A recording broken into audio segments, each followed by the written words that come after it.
Okay, alright. Assalamualaikum warahmatullahi wabarakatuh.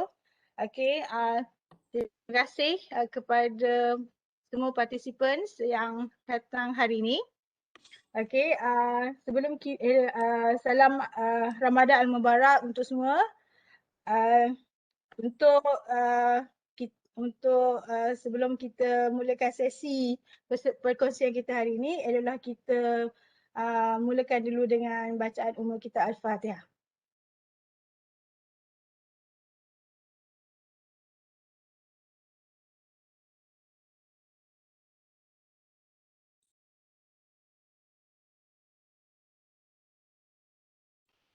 Okey. Amin, amin, amin ya rabbal alamin. Okey. Alhamdulillah kita dapat bertemu lagi dalam sesi perkongsian webinar Hightel siri 2021. Okey, di mana kali ini kita jemput daripada jabatan lain biasa kita tengok daripada jabatan Sains Komputer dan Matematik je kan. So kali ni kita akan jemput saudara Cik Niza Nazrin, yang merupakan pensyarah pengajian liberal Fakulti Sains Seni Lukis dan Seni Reka UiTM Perak. Tanpa sebelum kita mulakan sesi ini, kita elok saya perkenalkan penceramah kita iaitu Encik Niza Nazrin. Dia mempunyai pengalaman yang luas dalam seni reka dan grafik dan kini beliau merupakan salah seorang ahli jawatan kuasa Hightel di bawah kluster transformasi digital. Dan untuk itu tanpa membuang masa lagi dijemput Encik Niza untuk sesi perkongsian kita hari ini iaitu yang bertajuk Utilizing Screen Recording Software for Teaching and Learning. So dijemput Encik Niza untuk memulakan sesi perkongsian kita hari ini. Dipersilakan. Okey, terima kasih banyak Puan Samsiah. Alhamdulillah Rabbil Alamin wassalatu wassalamu asyrafil anbiya wal mursalin wa ala alihi washabbihi ajma'in. Rabbi shrah li sadri wa yassir li amri wahlul 'uqdatam min lisani yafqahu qawli. Terima kasih kepada semua para jemputan kerana sudi untuk bersama dengan Hightel pada kali ini bersama dengan saya lah. Untuk pengetahuan tuan-puan, saya dah berkecimpung dengan digital ni lebih kurang 2010-2011. Waktu tu trainer saya adalah Profesor Madya Dr. Syamsul sendiri. Beliau datang untuk mengajar kami di UiTM Kedah dan daripada situlah saya banyak explore dan ketika itu tak adalah kita kata full swing sangat, namun adalah few software yang kami gunakan sebagai platform untuk menggantikan physical class. Dan saya juga adalah salah seorang graduate daripada program Hightel tahun 2019. Pada ketika itu kami mempunyai 5 siri program dan daripada program-program tersebut pada penghujungnya kami dikehendaki untuk datang dengan satu IID ataupun innovation in terms of teaching and learning, and terima kasihlah pada tim FSKM UiTM UiTM Perak Cawangan Tapah kerana itu juga adalah salah satu pendedahan yang very official lah kepada saya. Kami dapat exposure daripada ramai pensyarah, especially antara yang hebat tu daripada UKM. Saya tak ingat dah nama penceramah tu, tapi kalau tengok muka tu saya ingat lah. So apa yang mereka ajar tu alhamdulillah lah, kemudian saya adapt kepada jabatan kami dan slowly kami cuba gunakan platform seperti Google Classroom, UFuture and so on. Dan pada ketika itu just nice lah benda tu berlaku sebelum kita PKP dan sewaktu PKP kita diberi arahan untuk ODL, Online Distance Learning. So those were the time yang orang kata tak adalah terkejut sangat. So but slowly lah kita embed the new technology ni dalam kita punya teaching and learning. Buka kamera, tak nampak. Tak kamera Sekejap, kamera saya on je ni. Kamera on Saya tak nampak. Kejap, lagi sekali Saya cuba. Okey. Nampak skrin ni. Alright. Nampak? Sekejap. Okay, dah. Alright. Okay, alright. Okay, dapat. Okay. Okay lah, tak apa.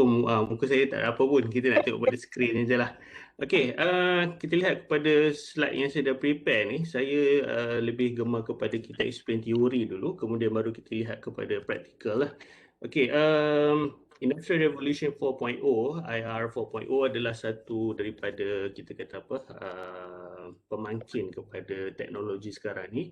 Dan IR 4.0 juga adalah kita kata satu guideline ataupun kita punya benchmark kepada industri-industri yang berada di sekeliling dalam dunia ni untuk kita follow up. And now we also have Internet of Things, di mana ini adalah kita kata digital library ataupun suatu source of information kepada semua, dan dia dalam satu bentuk archive yang sangat luas, and it can be accessible by every level of society. So antara apa yang IR 4.0 punya key adalah autonomous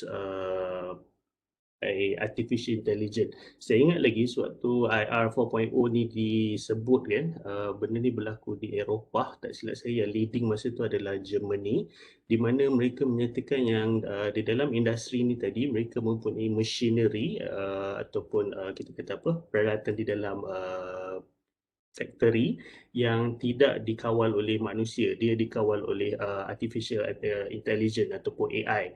So masa tu menjadi orang kata perbualan jugalah, perdebatan di antara industri-industri lain, antaranya adalah art and design.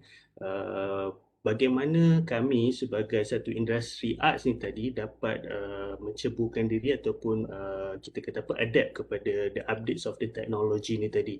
Sebab ada beberapa industri yang mereka risau sebab apabila AI ni tadi telah menguasai kerja-kerja yang dilakukan oleh manusia, so manusia ni nak pergi mana? Okay, so pada ketika itu saya ingat lagi lah, antara contoh yang diberi adalah seperti contoh graphic designer. Kalau dah semua tu AI, siapa yang nak buat design, siapa yang nak buat poster, siapa yang nak buat promotion, marketing and so on.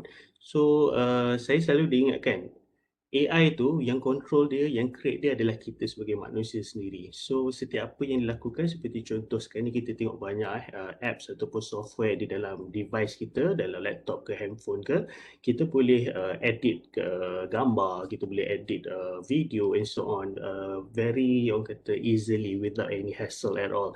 So benda-benda tu juga sebenarnya memberi cabaran lah kepada bidang kami, art and design especially, di mana kami perlu bersaing dengan all this orang kata apa, teknologi punya apps yang boleh membuatkan kami ni seolah-olah tidak valid dah. Okay, tapi bila fikir balik, ada limitation dalam apps tersebut, dan untuk create apps tu pun actually dia memerlukan golongan daripada industrial player macam kami, daripada bidang kami ni tadi. So benda-benda ni kita tak boleh nak deny that the technology tu kok mana pun kita perlu. It's just that we have to adapt to it, dan kita kena cari cara yang sesuai lah untuk kita menyesuaikan diri. Okay, so UiTM ni kalau tak silap saya, kita sebenarnya dah step by step towards the fully utilizing of the technology ni lebih kurang tahun 2015, tak silap 2015-2016. Pada ketika itu kita ada istilah Week Without Wall, di mana satu minggu telah diberi dalam satu semester supaya perjalanan kelas itu tidak berlaku secara fizikal tapi dijalankan secara online ataupun e-learning.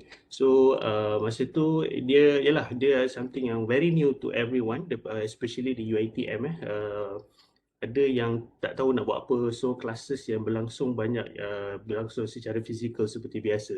So pada ketika ini lah sedikit demi sedikit, tak silap saya UHAC masa tu telah memberi pendedahan melalui dengan bantuan ILD di dalam kursus asas pengajaran, dan juga dalam kita punya induksi pun dia ada ajar sikit-sikit lah bagaimana kita boleh adapt teknologi ni tadi di dalam kata persediaan kepada penukaran the concept of physical class ni tadi. Okay, so pada ketika itu jugalah kita dah start dengan online distance learning. Masa tu saya ingat lagi lebih kurang bulan Mac tahun 2020, di mana kita telah berubah menggunakan virtual classroom. Okay, learning management system ni tadi, di mana kita tak boleh berada di dalam kelas tapi kita berada di rumah dan kita menggunakan LMS untuk have a proper kelas punya setting. Dan masa itu jugalah ramai kita didedahkan kepada virtual face-to-face punya classes menggunakan Google Meet, Cisco Webex, Microsoft Teams and so on. So pelan-pelan sekarang ni kita dah setahun, Alhamdulillah saya tengok ramailah dah orang kata very literate in terms of conducting ataupun handling this type of software. Okay, namun apa yang saya nak share dalam untuk kita punya sesi pada hari ini adalah dia ada banyak cabang bila kita berbincang mengenai e-learning ataupun online distance learning ni. Satu adalah kita mengajar. So mengajar tu tadi adalah antaranya menggunakan virtual platform macam yang saya mention tadi, Google Meet, Cisco Webex and so on. Dan satu lagi adalah kita menggunakan kaedah recording. Okay. So, apa itu kaedah recording? Okay, recording ni dia adalah satu screen capturing software, essentially records every movement on your desktop to take a video of your screen. So basically, saya rasa benda ni very general lah. Kita record apa yang kita nak share ataupun kita nak teach kepada learners kita ataupun student kita, apa information ataupun perkara yang mereka perlu ketahui. Dan benda ni berlaku dengan cara kita present apa yang ada dekat present screen kita, and then kalau kata kita nak mengajar in terms of technical punya skill seperti software menggunakan Adobe and so on, we can also use this type of method ataupun software. Okay. Dia nak tanya adik tidur ke dah? Okay, tak apa, ada gangguan sikit. Okay. Alright. Okay. Tak apalah. Okay.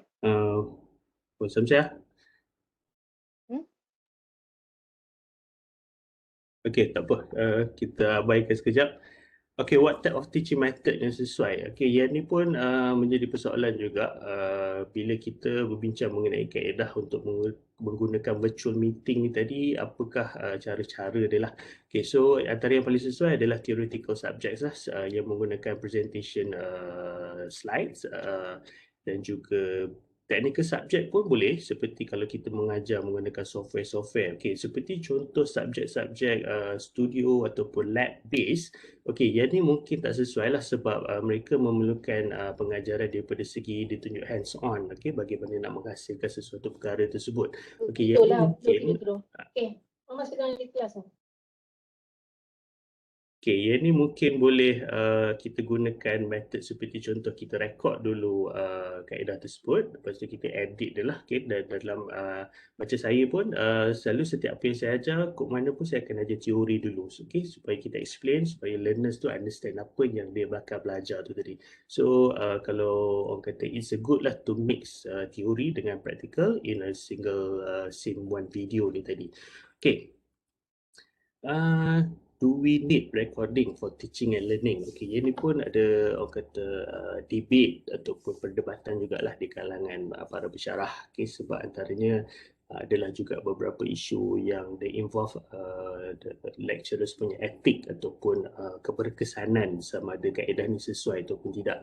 Okay, namun begitu kita eloknya kita lihat kepada mana yang bersesuaian lah. Okay, seperti contoh kalau kita tengok kepada kebaikan dia it helps learners with their revision, especially bila kita bagi kaedah recording ni, mereka boleh melihat dan dia boleh lihat banyak kali, and they also have the ability ataupun yang kita kata apa depend on their bila dia sedia nak tengok tu, go ahead lah. Okay? Dan benda ni kadang-kadang kita akan rasa macam alamak tak best lah kalau kata kelas tu pukul 8, saya kira pukul 10 malam baru dia buka. Okay, so these are the things yang kita, kekangan yang kita tak boleh nak larang sebab dalam keadaan PKP ni semua orang berada di dalam rumah.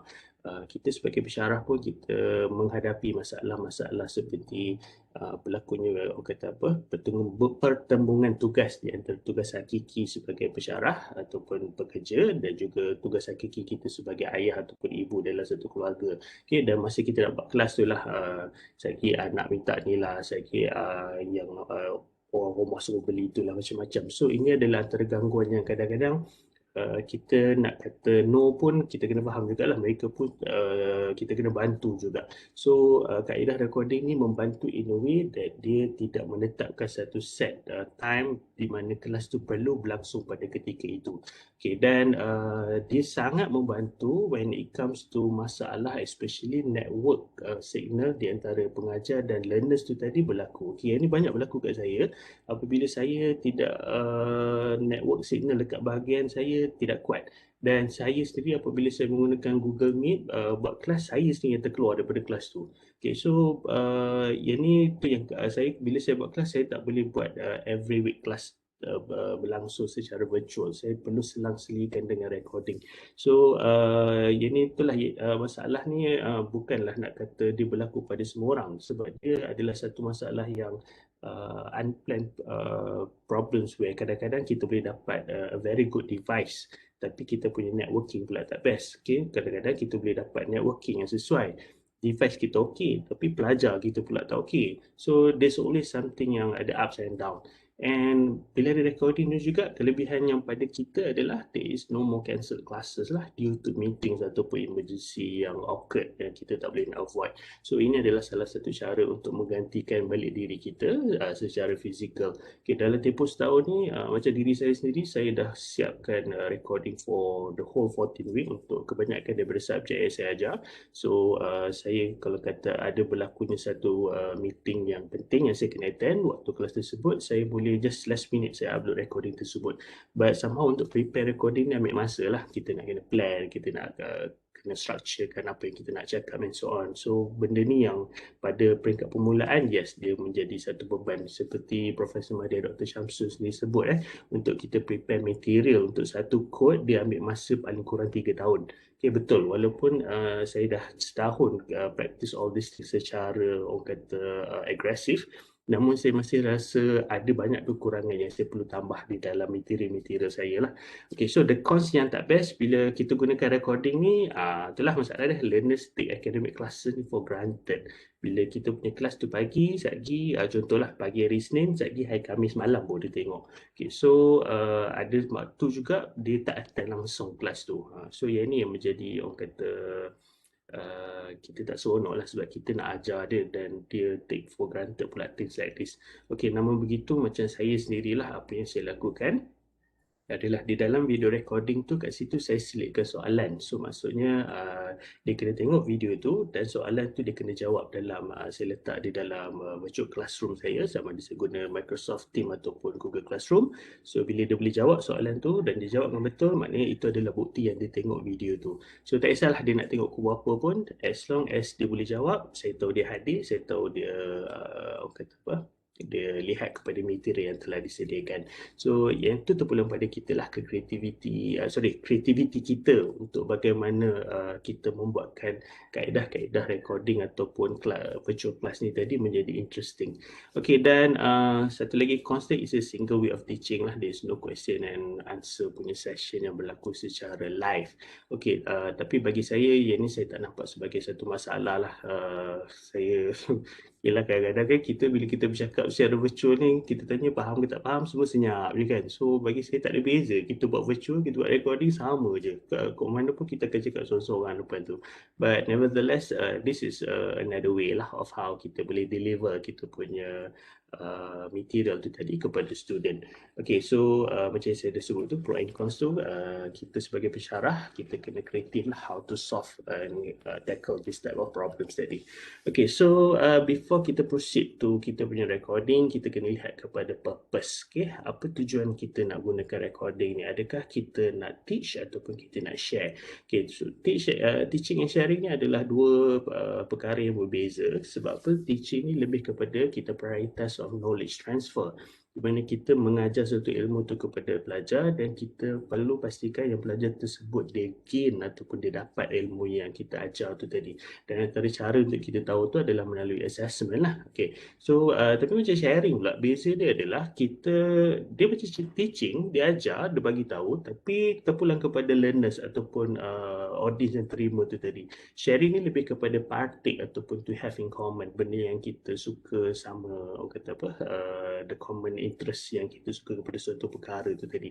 Dan tiada sebarang orang kata keperluan untuk sama ada learners tu dia nak terima ataupun dia tak terima, yang tu kita tak boleh nak paksa dia lah. Okay, yang tu perbezaan bila kita tengok kebanyakan di YouTube. Okay, kebanyakan yang YouTube tu lebih kepada konsep sharing lah, dia just ajar, dia bagi tahu based on dia punya experience. So kalau kita suka, kita tekan lah, kita like ataupun kita subscribe kepada channel dia. Kalau tidak, kita just ignore, kita move on to another video.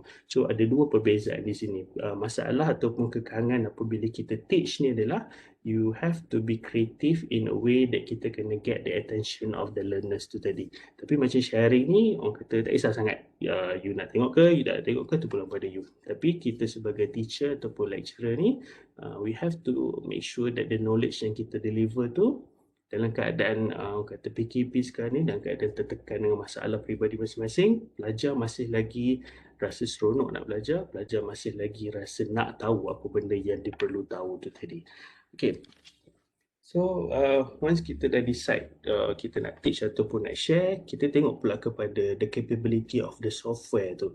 Okay, so yang ni yang selalu macam saya sekarang ni kita tengok banyak, sangat-sangat banyak software yang available since pandemic COVID-19 ni. Kalau sebelum ni saya ingat bila saya search kepada sesuatu software tu adalah dalam, mungkin saya boleh jumpa 10 ke 15 types of software untuk sesuatu method.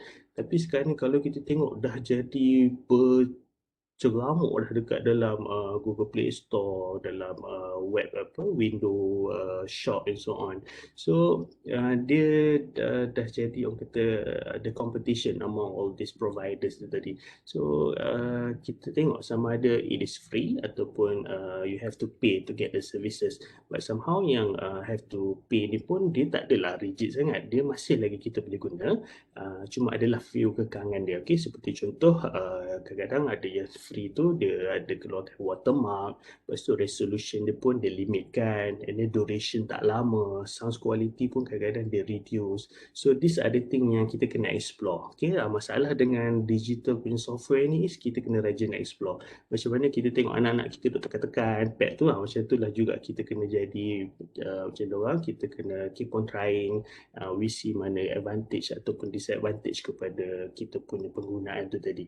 Okay, dan satu lagi software ni dia ada dua jenis. Satu adalah you boleh guna sebagai offline, ataupun satu lagi you boleh guna sewaktu online. Okay, maksud dia tadi kalau kata device kita ada internet, kalau kata yang offline ni dia boleh pakai, kalau tak ada internet pun dia boleh pakai. Tapi kalau yang rely 100% on internet, which is online based, kalau tak ada internet dia jadi masalah. Dia tak boleh orang kata software tu kita tak boleh pakai. So yang ni kita kena tengok. Tapi dia adalah dia punya pro and cons antara offline, online, free and paid. Okay, itu nanti saya akan tunjuk one by one later. Okay, so lepas kita dah tengok kepada software ni tadi, kita kena tengok pula kepada viewers limitation. Okay, yang ni pun perkara yang sangat saya tekankan lah apabila rakan-rakan tanya. Kadang-kadang software apa kita nak pakai yang sesuai. Okay, antara yang kita kena ambil kira adalah device. Okay, especially kalau kita tengok kepada pelajar semester 1 diploma, ini adalah kali pertama mereka masuk ke universiti dan mereka nak start belajar. Okay, kebanyakan yang datang daripada area-area urban ataupun area-area bandar, mereka tidak mempunyai masalah lah. Mereka mempunyai device yang sesuai, dia ada laptop dia ada handphone dia, and family boleh provide with landline, dia ada Unify ataupun Maxis and so on lah. So mereka ni tak ada masalah. Tapi yang kesian ni adalah di kalangan student kita yang duduk di rural areas, di kawasan luar bandar. Okay, dan apabila mereka duduk di luar bandar ni pula kita kena tengok tak semua jenis mampu. So ada yang mak ayah kerja orang kata cukup makan. So untuk membeli satu device laptop tu pun adalah suatu beban yang sangat berat kepada parents. So kat sini they have to rely on handphone ataupun mobile devices. So handphone ni pula kita kena tengok handphone yang dia guna ni bukanlah orang kata yang screen tu 4 to 5 inches punya screen. Kadang-kadang yang very small 3 to 3.5 inches punya screen pun ada. Then they have to go for the lowest available device in the market. And then kita tak cerita lagi mengenai they have to subscribe to telco, plan yang can allow them to download ataupun upload data unlimited, things like that. So perkara-perkara ni kita kena ambil kira lah. Kita tak boleh kata aku tak ada masalah, aku okay je, so you all shouldn't be any problem lah. Okay, so sebab benda ni berlaku depan mata saya sendiri lah. Kadang saya tak sampai hati apabila sewaktu PKP tahun lepas ada satu pelajar saya ni, dia terpaksa keluar daripada kawasan rumah dia sejauh 5 ke 7 kilometer untuk dia dapat signal telefon. So saya macam, kau ni duduk celah mana ni bang? Dia duduk belah-belah Kasih Pedu.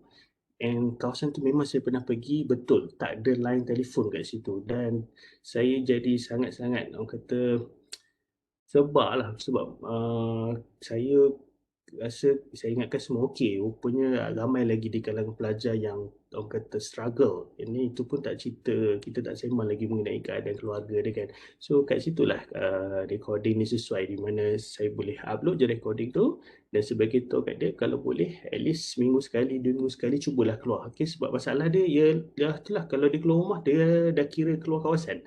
So yang tu menjadi kekangan yang seterusnya pula. So yang ni memberi kelebihan kepada pelajar-pelajar yang sebegitulah. Okay. So bandwidth coverage, macam saya mention tadi lah, kawasan-kawasan yang tak ada coverage. And then technological literacy, ni satu lagi masalah. Okay, kadang-kadang kita dah berurusan dengan pelajar yang dah 3 semester ber-ODL. Okay, semester 3, semester 4 pun kadang-kadang macam, ya Allah, kau ni tak reti lagi. But kita tak boleh nak salahkan orang lah. Okay, kadang-kadang macam kalangan kita pun, kita tak reti, kita takut nak tekan lah. Kalau tekan ni lagi meletup ke laptop aku ke, kita tak tahu. So same thing jugalah pada mereka. So benda ni kita kena slowly, kita kena ajar dia. And not just kita ajar knowledge yang mereka perlu belajar, kita juga kena ajar mereka in terms of how to handle the software itself. Okay, and macam saya selalu tu lah, saya akan gunakan recording lah untuk ajar macam mana dia nak handle the software. Ataupun macam contoh classroom. Paling simple lah, benda paling basic yang kita sentiasa guna, benda tu pelajar tak reti. So saya akan just buat a very short recording to tell them, to teach them of how to handle those software. Dan benda tu saya boleh blast kepada banyak kelas, banyak code, and pada bila-bila masa saja. So itu antara kelebihan menggunakan recording. Okay, so bila kita dah tengok kepada all this problem ni semua, then kita tengok pula apa learning management system yang sesuai. Okay, saya sangat menekankan kepada penggunaan learning management system ni sebab ini adalah satu platform untuk kita letak ataupun kita kata bukti perjalanan kelas kita tu tadi. So terpulanglah, kita ada banyak, kita ada UFuture yang being developed by UiTM Shah Alam, by Dr. Ana and the team. And then kita ada Microsoft Team, Google Classroom. These are the two main provider yang sangat kompetitif. Sampai hari ni saya tak boleh nak cerita apa kelebihan. Saya boleh bagi tahu kelebihan kekurangan lah. Tapi mana yang best, tak best, yang tu saya tak boleh cerita. Microsoft Team and Google Classroom is the leading software.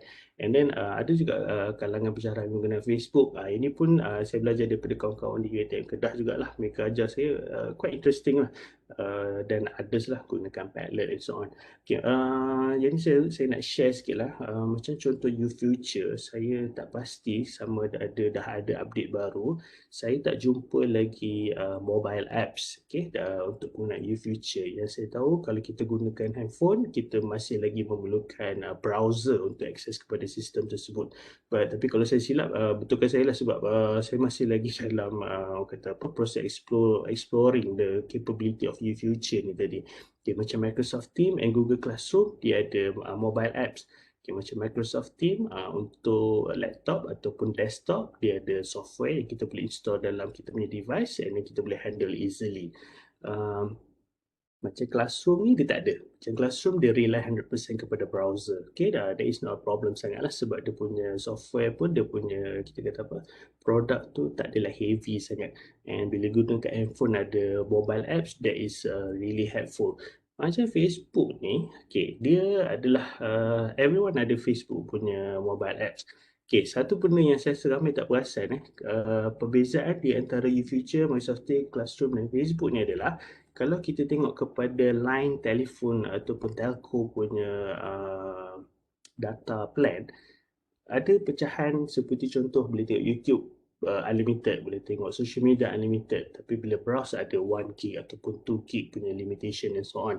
Okay, so dalam Facebook ni dia punya apa kita kata data quota yang being provided by the telco tadi tu is unlimited. So kadang-kadang pelajar hanya perlu beli satu plan yang serendah RM10 sebulan, just dan dia boleh attend tu kita punya kelas yang kita boleh upload apa sahaja dekat Facebook tersebut. So this is something yang saya pun macam terkejut juga, saya tak terfikir tahap macam tu. Okay, so yang ni mungkinlah kalau nak belajar ni saya kena buka kelas saya kot Puan Syamsiah. So apa ni, penggunaan kita kena tengok sampai ke satu tahap tu plan data pelajar. So mana software yang sesuai. Okay. Kita tengok pula apa beza software ni. Macam saya mention tadi, mobile application, install software versus browser. Okay, kelebihan bila kita guna apps yang install ni, dia ada native resource. Okay, native resource ni adalah di mana the mainframe of the software tu tadi telah diinstall dalam device kita. Seperti contoh kalau kita guna Maybank to You, kita guna Instagram, Facebook and so on. Apa yang berlaku adalah setiap kali kita browse tu tadi, data yang naik turun hanyalah images ataupun updates on the comments, things like that only. Dan kebanyakannya can work offline. Maksud work offline is the software ataupun apps tu dia boleh run, tapi kadang-kadang updates tu tak berlaku lah. Kita tak tahu lah apa yang baru saja kawan-kawan kita update ke so on. Benda tu kita tak tahu. Tapi the program atau software tu boleh run with the internet. Okay, and it is faster browsing, especially bila kita punya data tu kurang. Okay, kalau kata signal tu very low, hanya satu bar saja, ataupun kita dapat HSDPA ataupun bawah lagi daripada tu adalah Edge. Okay, Edge ni memang sangat-sangat slow.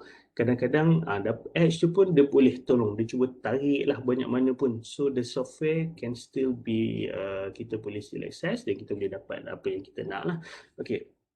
Tapi masalah dia adalah dia require the usage of storage lah. Ini tak syok ni. Kalau kita gunakan handphone ataupun laptop yang kita punya ROM ataupun hard disk tu kecil, dia akan jadi masalah lah. Device kita pula akan jadi berat.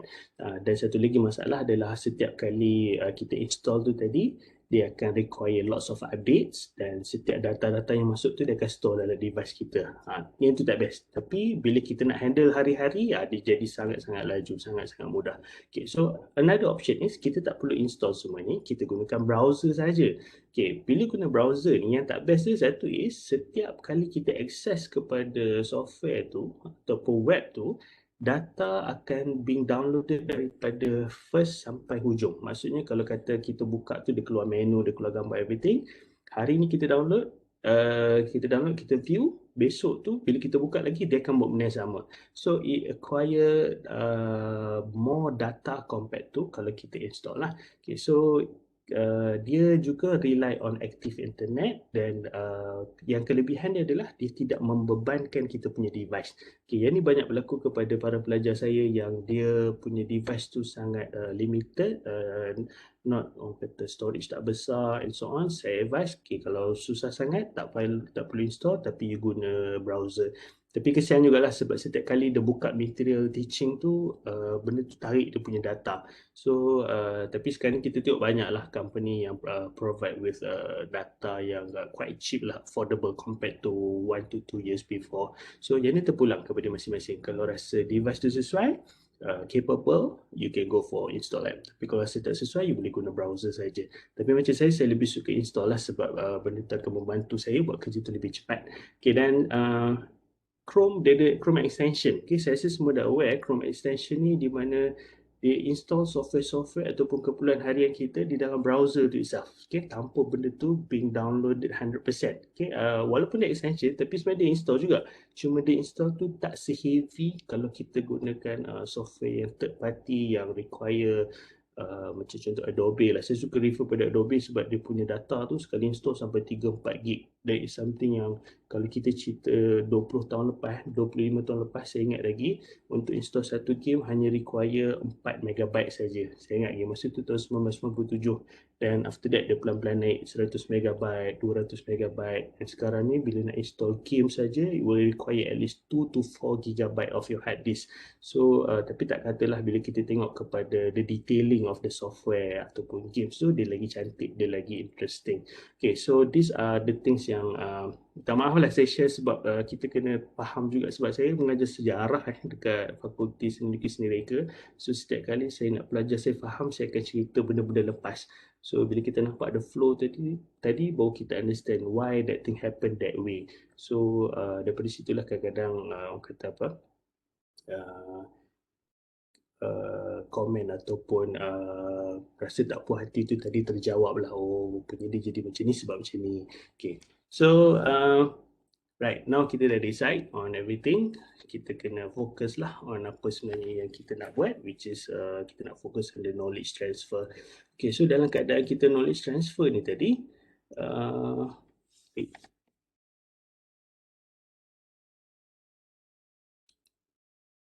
screen saya terkeluar. Kejap. Share konten balik Cik Niza. Okay, right. So focus on knowledge transfer. Okay, apa yang berlaku sekarang ni? Bilik saya ni nampak gelap sebab kat kos rumah saya ni agak panas.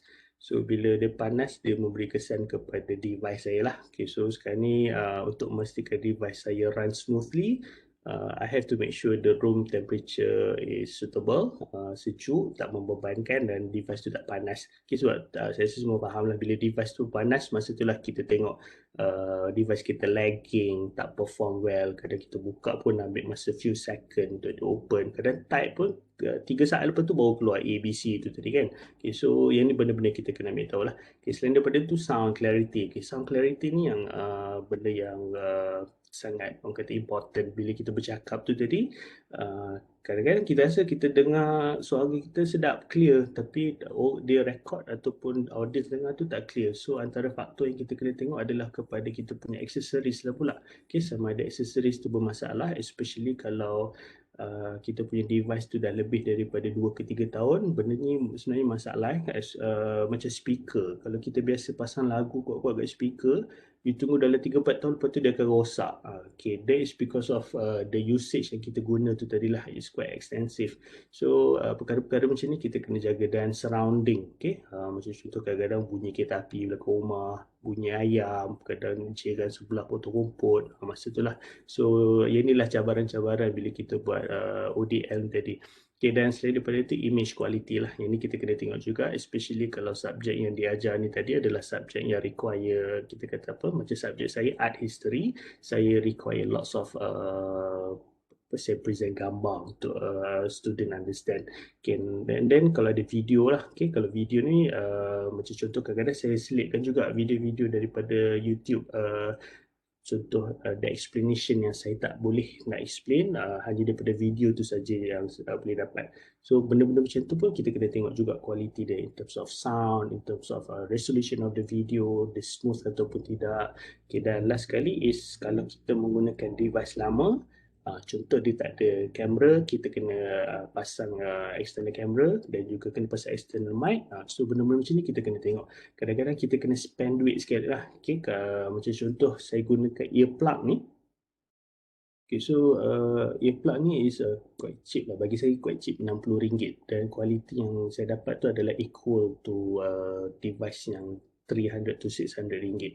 So kalau boleh spend sikit on this type of things sebab dia sangat membantu in terms of especially kalau sound noise. Okay, kalau kita beli yang cheap one, dia punya sound untuk mic tu tadi bila dia record tu, dia tend to record every single thing. Dia tak cleankan the noise tu, suara kita jadi tak jelas. Okay, so macam contoh kadang-kadang bila kita guna wired ataupun headphone, ataupun masalah juga kadang-kadang bila dah selalu pakai, the wire kat dalam tu tadi terputus ke apa, yang itu pun mengganggu. So benda-benda macam ni kita kena jagalah. Sebab apa?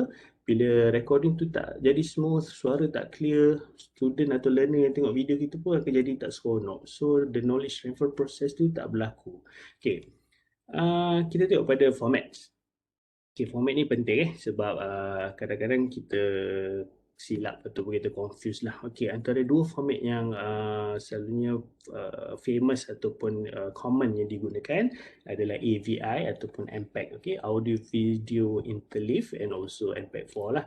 Okay, so Audio Video Interleave ni satu format yang being used quite wide by most players yang dekat luar sana. Dia punya codec ni tadi almost similar to MPEG-4 lah. Okay, dan dia selalunya kalau kita tengok dalam kamera banyak juga pakai. Okay, macam MPEG-4 ni is satu format yang preferred by YouTube. Dia punya kelebihan tu tadi adalah dia compress macam AVI tapi quality dia is almost as good as DVD punya quality. Dan satu lagi adalah dia bila kita letakkan subtitle, dia boleh integrate dengan video tersebut. So maksudnya kalau kita set subtitle masuk pada second ke-5, dia akan follow. Kadang-kadang macam AVI dengan WMV, video tu dah ke-10 dah, 10 second, tapi subtitle tu tak keluar lagi. So these are the things yang kelebihan kepada MPEG-4 ni tadi. So AVI and MPEG-4 adalah dua format yang kalau tanya saya prefer MPEG-4 sebab MPEG-4 ni selalunya handphone pun boleh read. Kadang-kadang AVI ni susah, dia tengok pada brand pula. So kekangan tu kita kena tengok jugalah. Kadang-kadang bila kita dah upload, kita rasa okey, tiba-tiba student complain. So kenapa video ni tak boleh play So saya dah upload semua okey dah, bila tanya kawan-kawan ni semua okey, tapi bila check balik, rupanya device dia tak support format tersebut. So antara solution adalah kita kena minta pelajar tersebut cuba download lah software-software yang sesuai untuk play. So ni kenapa kita kena tahu pasal format video sebab tak semua orang boleh play video tersebut. Mungkin kita rasa kita punya okey, tapi orang learners tu tadi tak boleh view. Okay, dan antara satu lagi adalah MOV ataupun WMV. Yang ni antara format yang banyak digunakan pakai oleh Apple punya produk. Dan kualiti dia pun very very good. Cuma yang tak best dia kena gunakan quick time player lah. Okay, adalah sekarang ni banyak player yang dah boleh play. Tapi biasanya untuk MOV ni kita yang saya perasan lah selalunya Apple Play user yang gunakan format MOV. Tapi sekarang ni jarang lah banyak format video sama ada kita download ke ataupun daripada P2P punya software menggunakan format AVI ataupun MPEG-4. Satu lagi adalah WMV, Window Media Video. Okay, yang ni adalah satu format yang dia boleh compress size video tu sekecil-kecil alam. Kadang-kadang it can go up to 7 MB, 8 MB untuk video 10 minutes, 15 minutes, which is kadang-kadang macam pelik macam mana dia boleh compress tu. Okay, tapi kita boleh hantar guna email, tak ada masalah. Yang tak bestnya, the compression yang berlaku tu tadi memang di effect quality video. Kadang-kadang gambar tu hilang terus, dia punya resolution tu jadi sangat-sangat besar, and then sound pun di effect. So these are the things yang kita kena consider lah. Kalau contoh mungkin kita nak hantar, kita tak boleh gunakan WhatsApp ataupun transfer through Google Drive ke so on, perlu gunakan email. Dan ini antara format yang sesuai lah. But nevertheless, kalau tanya saya, dua format yang saya recommend is MPEG-4 and also AVI. Tapi saya personally, saya suka MPEG-4 lah sebab dia satu software yang almost every device available kat luar tu boleh play dan almost every player boleh play. Okay. So, yang ni adalah antara string recorder yang available. Ada banyak saya tak boleh nak list down kat sini. Yang ni antara yang saya pernah pakai lah. Okay, saya ingat lagi Screencast-O-Matic. Yang ni pun saya belajar daripada Hitel tahun 2019. Masa tu yang ajar saya Ustazah daripada UKM, saya tak ingat nama dia. Dia Profesor Madya Doktor sekian-sekian. Mungkin Puan Rozani ingat kot nama dia. And then saya explore sendiri through Bandicam, lepas tu StreamYard pun. Yang ni kawan saya ajar daripada UiTM Kedah. Google Extension pun. Yang ni pun case main tekan-tekan lah. Tekan-tekan tengok apa yang ada. Ada rupanya screen recorder kat extension. Kalau siapa yang gunakan Google Classroom, please explore dekat Google Extension, Google Store. They have tons of software yang boleh actually help with kita punya teaching. Macam contoh Google Meet. Saya banyak share dengan kawan-kawan saya dekat Perak tu. kita boleh ambil attendance pelajar tanpa kita suruh pelajar tersebut buat apa-apa. Kita boleh tahu dia masuk pukul apa, dia keluar pukul apa, dia keluar sekejap pergi toilet ke, dia masuk balik ke. All those memang ada dalam extension tersebut. Dia siap keluar data in terms of Excel lagi. So dia boleh tunjuk data tu, kita boleh nampak, kita boleh tunjuk kat student. Nah, ni time ni kau tak ada kan, kau pergi tempat lain kan. Masa tu bolehlah terkekeh lah budak tu nak menjawab kan. So these are the things yang, dan kebanyakan kat Google Extension ni all free. Okay, dia tak perlu bayar. Tapi dia limited lah dia punya function tu tadi, tak ada orang kata full swing punya software. Okay, lepas tu Loom, okay, yang ni thanks to kawan saya, Cik Nur Fikri, buat ajar saya pun baru tahu tapi quite interesting, nanti saya akan share. And then ada FreeCam, sama juga. Okay, kalau nampak saya ada letak offline, online, Facebook. So yang ni adalah indikator kepada sama ada software ni kita boleh guna sewaktu offline ataupun online. And then kita ada Wonder Share, Demo Creator. Yang ni kita boleh guna time offline. Tapi best lagi kalau time online lah. Dia banyak lagi orang kata apa, function yang boleh pakai. Satu lagi is OBS. OBS ni yang ni saya takkan sentuh hari ni lah sebab dia pro sangat. Okay? Dia agak complicated sikit kita nak guna, dia ambil masa. So kalau boleh kita gunakan software-software yang paling simple lah, paling orang kata apa, tidak membebankan sangat. Okay, hari tu masa sesi Puan Samsiah, saya ingat lagi ada pensyarah tu tanya, boleh tak kita gunakan virtual meeting seperti Google Meet, Microsoft Teams ataupun Zoom untuk rekod kita punya kelas. Okey, kat sini yang ni saya nak cerita sikit lah. Boleh, tak ada masalah. Kita boleh just buat seorang-seorang pun boleh. Kita just set, kita run, lepas tu kita rekod. Okay, kekurangan menggunakan virtual meeting ni adalah nombor satu, dia online lah. Okay, nombor dua, dia akan dia punya setting of the video recording tu kita tak boleh control langsung. Resolution dia akan jadi sangat-sangat tinggi, especially kalau kita start screen sharing. Bila kita record, kita bercakap menggunakan kamera berbanding dengan kita record screen, the data yang direkod adalah sangat-sangat berbeza. Kalau sekadar rekod muka tanpa sebarang screen sharing, contoh saya ambil 10 minit, mungkin recording tu hanya lebih kurang 30 ke 40 megabyte saja. Tapi kalau kita buat recording 10 minit, ada screen sharing, banyak pula gambar, banyak pula color, it can go up to 200 to 400 megabyte. Okay, so yang tu akan jadi masalah lah, especially bila kita nak transfer ataupun upload kepada platform kita dan juga kepada learners untuk download ataupun untuk diorang view. So perkara-perkara macam ni kita kena tengok sama. So itu boleh pakai, tapi saya akan tunjuklah software yang sesuai. Okay, so kita dah habis kat teori kita. Panjang pula saya bebel hari ni. Okay, kita start dengan, okay, saya kena off camera saya sebab kita punya recording saya nak tunjuk dia self recording muka kita jugalah. Okay, kita guna Screencast-O-Matic. Okay, ejaan dia adalah SCREENCAST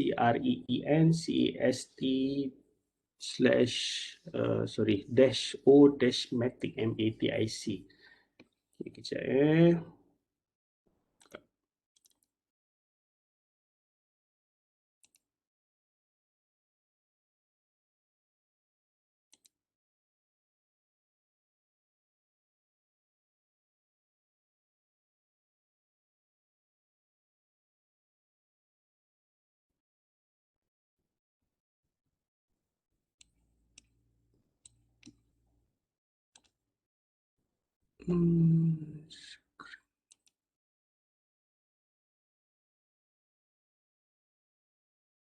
Okay, nampak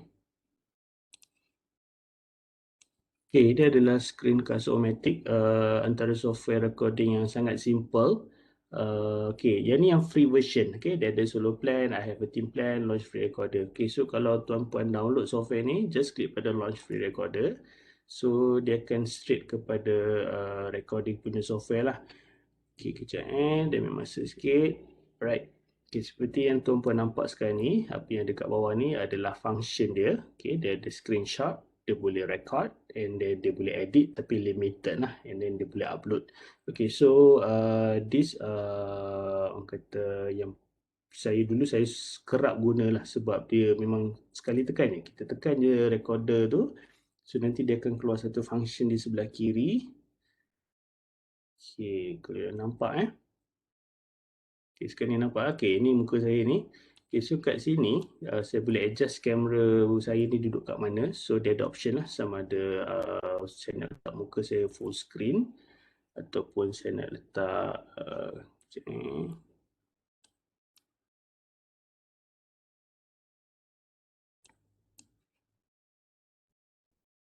Dah tak gerak pula.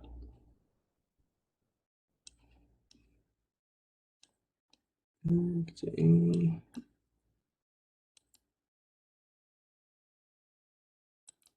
Okay. So kalau yang tengah ni is a smaller punya, and ataupun yang sebelah kanan ni, kalau boleh nampak yang ni adalah dia remove terus webcam tu. Okay, perlu ke kita tunjuk muka ni? Okay, daripada segi psikologi bila kita bercakap dengan orang adalah lebih seronok bila kita boleh nampak muka dia. So kita tahu dia tengah buat apa, kita tahu dia tengah communicate dengan kita, walaupun it's a single way of communication ataupun recording. But nevertheless, pada pendapat peribadi saya lah, kalau saya belajar apa-apa daripada YouTube ataupun online, saya lagi prefer kalau saya boleh nampak muka orang tu. Okay, satu, saya tahu dia bercakap dengan saya, so saya boleh nampak keikhlasan dia nak menyampaikan ilmu tu tadi. But nevertheless, it's up to tuan-tuan dan puan-puan lah sama ada nak on camera ni ataupun tidak. Okay, so bila kita dah set kamera tu nak duduk kat mana and so on. Okay, kalau tengok kat bawah ni, okay, yang ni ada wheel button. Okay, you boleh tekan wheel button tu. Okay, lepas tu kat sini adalah dia punya setting lah, sama ada you nak set. This is the max time, it can go up to 15 minutes. Okay, lepas tu yang tak silap saya, yang ni dia boleh pergi, kalau kau plan dia 5 minit, tapi it can go up to 15 minutes lah. Okay, and then the size, okay, the size kalau kita set, this is the resolution punya size, which is the whole screen kita. Kalau kita punya screen device tu better, then it go bigger lah. Macam saya punya, saya gunakan Surface Go, so kecil saja. So 1798 by 1162 ni just nice lah. Okay, lepas tu narration. Okay, narration ni pun kita kena careful. Okay, kadang-kadang banyak berlaku. Cakap-cakap dah habis 10 minit, 15 minit, bila kita play balik, tengok sound tak ada. Dah pula apa hal. Okay, this is where kita kena tengok. Kadang-kadang kita cocok external accessory seperti earphone, kita tak perasan sewaktu kita cabut tu, kadang-kadang device tu dia tak baca, kita rasa kita dah cabut, tapi sebenarnya dia record dalam sistem, the device is still, accessory tu masih lagi ada. So selalunya before kita start, saya sendiri saya akan check benda-benda ni. Microphone saya akan make sure ikut apa yang saya nak lah, sama ada dia gunakan laptop ataupun mobile phone punya device, ataupun macam saya pakai earplug ni, earplug punya setting. Okay, so macam this one, saya gunakan default microphone lah. Okay, so sebabkan sekarang ni saya tengah guna webback Cisco, so benda ni saya kena jaga. Sebab kalau saya salah set, nanti suara saya akan berubah. Okay, kadang-kadang kalau kita tengok laptop-laptop baru, especially tahun 2019-2020, microphone dia punya noise reduction is very very good. Okay, kita dah tak perlu dah nak beli mic yang macam DJ radio pakai, itu terpulang lah, kalau rasa mampu go ahead. Tapi sebenarnya kalau kita buat comparison, bila kita record, sama je. In fact, most built-in mic yang ada dalam laptop kita dah cukup-cukup bagus dah.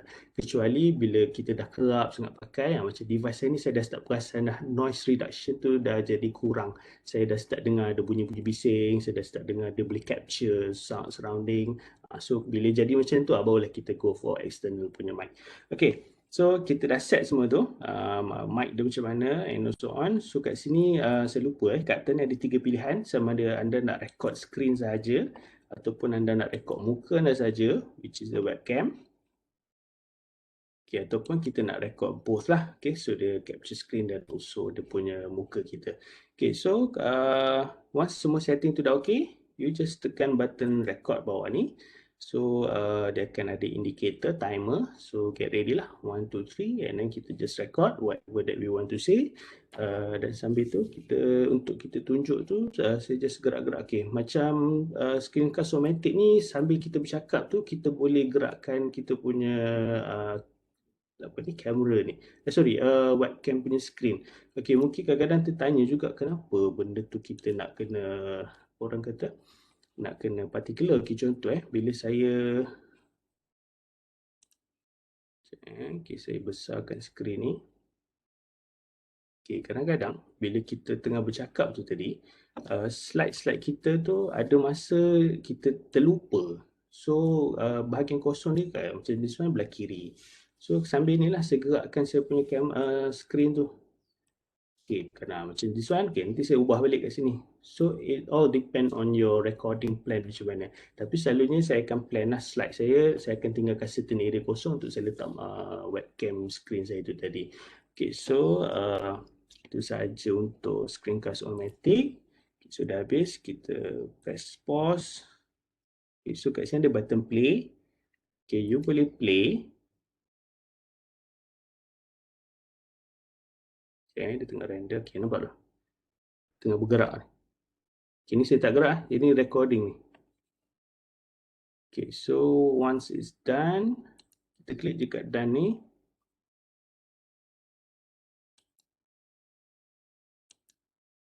Okay, so dia akan tanyalah next is sama ada kita nak edit ataupun tidak. Selalunya saya jarang edit dah sebab saya spend banyak masa pada preparation of the teaching material tu itself, the slide tu. So saya dah plan kamera semua dah duduk mana. So saya akan save terus. So kita klik kat save.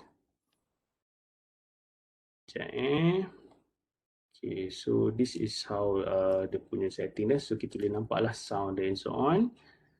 Okay, so kalau tak ada apa, semua dah okay, kita just save lah. Sama ada you boleh upload terus ke YouTube pun boleh, ataupun kalau tidak you edit dululah sebab YouTube ni is a open channel so kita kena careful lah kadang-kadang terlepas cakap ke, salah cakap ke kan. So selalu save dulu video tu. Okay, so nampak ni, dia bagi format apa kita nak pakai. So pilih lah, tekan je. Kadang-kadang dia tak keluar as button, so you kena rajin gerakkan cursor kepada di setting tersebut untuk lihat bagaimana dia punya ni lah. So recording terletaklah nama apa-apa, trial, folder, okay, save kat desktop, highlight cursor, yes saya nak, open caption tadi lepas tu publish. Okay, so because of recording ni tak lama tapi agak slow kat ni, 5%. Okay, so nevertheless the video tu akan jadi sama jugalah macam yang saya mention tadi tu. Okay, so saya stop untuk screencast automatic. Yang ni very simple je. Saya tak nak spend masa lama kat dia ni sebab kita ada software lain yang lagi interesting untuk kita guna pakai. Okay, so saya tutup dia. Okay, tak payahlah delete. Macam saya ada apa-apa soalan ke dari peserta? Saya ada soalan. Screencast automatic ni dia ada limit tak untuk record? 15 minit. Okay. 15. Dia tak panjang. Tak panjang. Okay. Okay, so next kita tengok pada Loom. Okay, Loom ni dia masalah sikit. Dia interesting tapi Loom ni kita kena ada online. Kita punya data kena connect. So dia require active internet lah. Okay, tapi yang satu lagi saya suka adalah function kamera ni lah, screen ni. Okay, kalau boleh nampak Okay, Loom ni adalah software yang saya download. So dia install dalam saya punya device. So kat sini saya boleh set lah sama ada saya nak screen ataupun kamera saja. So selalunya macam saya mention tadi lah, saya prefer kepada the record both. So kat sini kita boleh set sama ada nak full screen, window ataupun custom size. Okay, full screen ni maksudnya dia record the whole screen. Window ni dia hanya pilih window yang kita nak record saja. So maknanya kalau kita tertukar window tu dia takkan record yang lain lah. Okay, contoh saya tunjuk. Bila saya tekan kepada window ni, so dia tanya sama ada nak ke PowerPoint ataupun Google Chrome. Okay, sebab saya tengah buka dua tu. Okay, so kalau contoh PowerPoint, dia hanya akan record PowerPoint sahaja. Okay, sama juga macam kita gunakan Google Meet ataupun WebEx Cisco and so on lah. Okay, so kat sini ada button start record ni, nampak dia indicator dia apa nama button ni saya pun ingat. Lepas tu Shift and L. So ini adalah shortcut key. Saya dah guna cuba Loom 5 minit. Yes, Loom 5 minit. Tapi saya dah try 25 minit dia boleh record. Saya tak tahu kenapa. Mungkin sama ada saya punya boleh increase volume. Volume saya bercakap ke apa? Tak jelas lah soalan tu. Okay, kalau nak control volume untuk device pun boleh. Okay, kejap Okay, kita record dulu ini.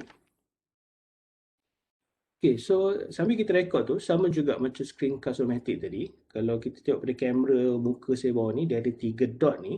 Okay, kejap dia tak record lagi. Okay, so okay, ready, dia dah start record. Okay, kat bawah ni ada 3 button ni. Okay, bila saya point cursor saya kat bawah, dia ada option Option ni adalah, okay, this one is the size of saya punya webcam. Okay, the second one ni dia boleh besarkan ataupun this one is full screen lah. So sama ada kadang-kadang kita bercakap tu tadi, kita dah tak nak learners to fokus pada slide, fokus pada apa yang kita bercakap. So you just tekan pada button-button tersebut saja. Okay, so yang keempat ni is kita dipilih gambar lah. Okay, ni kalau gambar setting saya. Okay, so yang belah kanan ni adalah setting of the background tu. Okay, ni saya takut nak tekan sebab nanti dia apa heavy burden pula pada saya punya device. Okay, tak apa. So sambil-sambil bercakap tu saya boleh just movekan saya punya kamera ni, screen ni sama juga macam saya mention tadi lah. Okay, sama dengan screencast-o-matic. Okay, so saya dah habis recording, saya just press stop kat sini.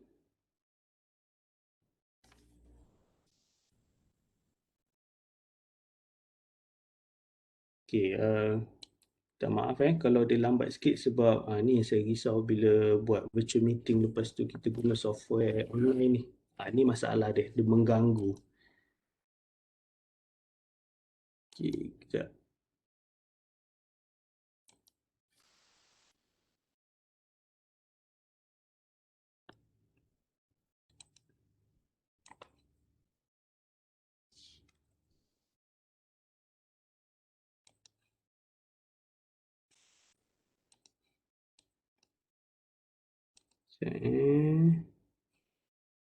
Dia tak hang tapi dia tak responsif.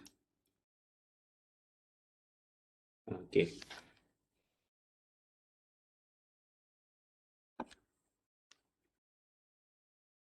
Okay, kejap. Okay, so ini yang Loom ni dia require 100% internet sebab dia walaupun dia install dalam kita punya device tapi dia punya editing dia semua berlaku secara online lah. Okay, so antara yang best yang mengenai Loom ni adalah kalau tuan-puan boleh explore dia dekat pakai editing ni saya suka. Okay, kalau kita tengok kita boleh letak komen ataupun apa saja setting yang kita nak pada video tersebut. Lepas tu kita boleh trim dia. So sambil kita macam tadi, mungkin ada tersilap cakap ke apa. So kita boleh just klik pada section-section yang kita nak, start trim. Lepas tu kita pilih lah bahagian mana kita nak buang. Okay, so yang ni selalu biasanya kalau saya buat recording untuk akademik pengajaran, saya tak kisah lantak lah. So saya biarkan je. Okay, kalau rajin, potonglah. Especially kalau kita letak kepada open source seperti YouTube. Itu mungkinlah kita kena particular sikit mengenai setting-setting tu. Okay, dan selain daripada tu, saya cancel.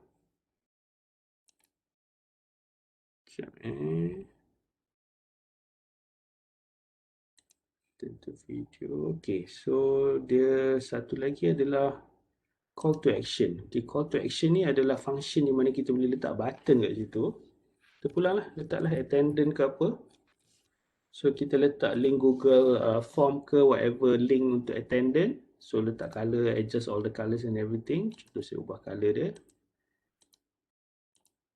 Okay, lepas tu ini button ni lah sama ada square ke nak rounded ke. So button ni tadi once kita dah save dia, dia akan jadi dia akan duduk pada penghujung video. So habis tu video tu bila audience atau learner tengok, dia klik, then kat situ dia fill up dia punya attendance and everything. So benda tu duduk dalam satu video lah, tak adalah separate punya button. Okay, ini saya minta maaf, saya tak boleh nak save sebab takut dia ambil masa. Ada lagi 3 software saya nak ajar ni. Okay, so yang ni tuan-puan boleh tengok. Okay, kalau contoh di sebelah kiri ni, okay, ini adalah kita punya, dia tunjuklah recording kita tu duduk kat mana.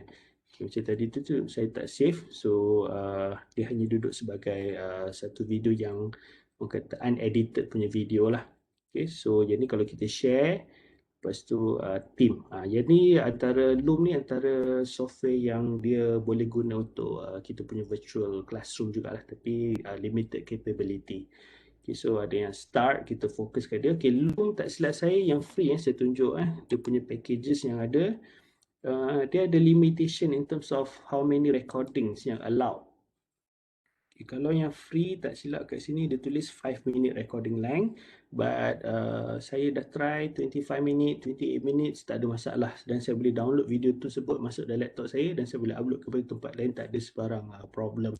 Tapi saya tak tahulah sebab kat sini dia ada tulis 100 video recording ni, so I'm not sure whether the recording tu dia limit in terms of that ataupun tidak. Cuma yang saya faham dia bukannya tak boleh record more than 100, boleh, cuma contoh kita dah record 100, lepas tu kita record 110, the first 10 tu tadi akan di remove, akan di delete. So itu sajalah dia punya disadvantage dia, but selain daripada tu bila saya compare balik, saya rasa kita tak perlu sangat ni yang banyak-banyak ni. Ini adalah lebih kepada pro lah, kalau macam kita sekadar untuk teaching and learning ni tak ada masalah. Okay, right, so saya stop kat sini. Kita tengok the third one, Wondershare. Okay, ini pun saya dah install. Okay, Wondershare ni pun dia online juga. Dia memerlukan internet untuk dia work. Okay. Patutnya laju ni, tapi bila kita buat screen sharing through Webex, dia jadi traffic dia slow sikit. Minta maaf Sekejap.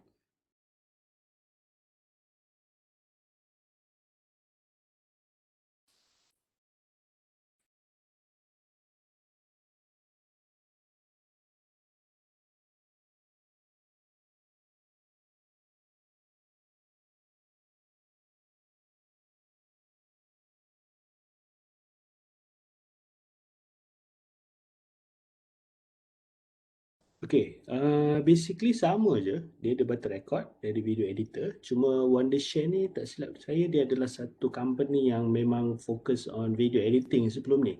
Tapi since banyak company start focus on window sharing and also recording, so they started to develop this software lah. Okay, so macam biasa, yang ni kalau kita ada file yang kita dah pakai. So sekarang ni kita tak ada apa, so kita just start with new recording. Okay, so bila kita klik pada new recording ni tadi, dia akan, kalau boleh nampak kalau dekat screen saya ni, the whole screen ada button merah, warna merah. Saya rasa tak nampak kot. Kalau tuan-puan tengok kat screen saya, kat ujung tu, ni mouse saya ni, merah. So maksudnya itu adalah area dia lah. So set the recording area, sama ada kita nak fokus kecil ataupun screen drawing ataupun spotlight. Okay, so kalau kita klik pada this one, the first, yang ni dia punya sample lah, dia punya guide dia. So itu kita pilih. Okay, kita klik pada start. Okay, so ini dia punya setting dia. Okay, sama ada kita nak guna recording mode untuk the whole screen ataupun game mode. Okay, game mode ni maksud dia bila kita tekan tu, bila kita main game dalam device, dia akan record the whole screen tu automatically daripada start lah. So kita tak payah control sangat kecuali kita gunakan shortcut key. Okay, so yang ni kita ignore lah. Yang ni untuk gamers dia pakai lah, untuk macam kita tak perlu. Okay, so tengok pada screen. Okay, yang ni pun sama juga. Set custom translator, target window and so on. Okay, yang ni size ratio dia. Okay, yang ni button ni kalau kita tak klik ni, bila kita ubah this ratio ni, dia akan jadi loose. Okay, kalau contoh saya tekan, sekarang ni saya lock. Kalau saya letak 900, nampak bawah tu berubah. So screen size pun berubah. Okay, so kalau saya letak balik 800, saya klik kat tepi somewhere, dia akan ikut. So bila kita tak lock dia, bila saya tukar 900, dia jadi memanjang. Bawah dia tak berubah. So yang tu pun kita kena perhatikan jugalah. Okay, and then kat sini recording device dia. Okay, sekarang ni bila saya off, dia tak record. Bila saya tekan, dia akan record lah. So bila yang ni kita boleh check sama ada kita nak voice tu tinggi ataupun rendah. So yang ni biasalah kita nak set kamera tu depan ataupun belakang. Okay, tapi macam ni dia setkan front camera saja, and then system mic on. Okay, so biasa je, sama setting, kita tengok. Ini pun tak ada beza jugalah, sama. Ni dia tanyalah what type of mic yang nak pakai. So kamera, ni boleh pilih nak belakang ke nak depan. Sebab saya gunakan Surface Go, so saya punya laptop ni dia ada 2 kamera, depan dan belakang. So iaitu terpulang lah kalau nak record ataupun tidak. Okay, frame rate ni, okay, biasanya saya prefer 25 frame per second. Okay, this is just nice. Maksudnya recording tu, quality tu kita boleh nampak lah dia punya motion tu tadi smooth ataupun tidak. Okay, ni dia boleh go up to 30 frame per second saja. So tak adalah laju sangat. Maksudnya kalau kita gerakkan mouse tu laju pun tak ada masalah kat situ. So this is the setting kat mana kita nak save and so on. Encoding ni, ini tak ada apa sangat lah. This is kalau kita nak tukar dia punya quality high low. Lepas tu shortcut key semua. Okay, so saya tutup ni. Saya start recording. Biasalah dia ada timer button. 3, 2, 1. Okay, so now it's starting to record. Okay, so kalau saya buka ni, saya gunakan saya punya PowerPoint. Okay, lepas tu saya tutup balik.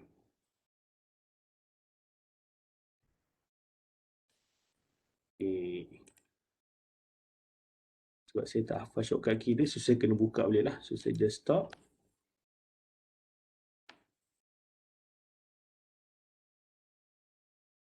Okay, Wondershare ni saya tak tahu apa masalah dia. Setiap kali saya stop tu dia macam dia reload balik. Dia masuk balik kepada dia punya software tu tadi.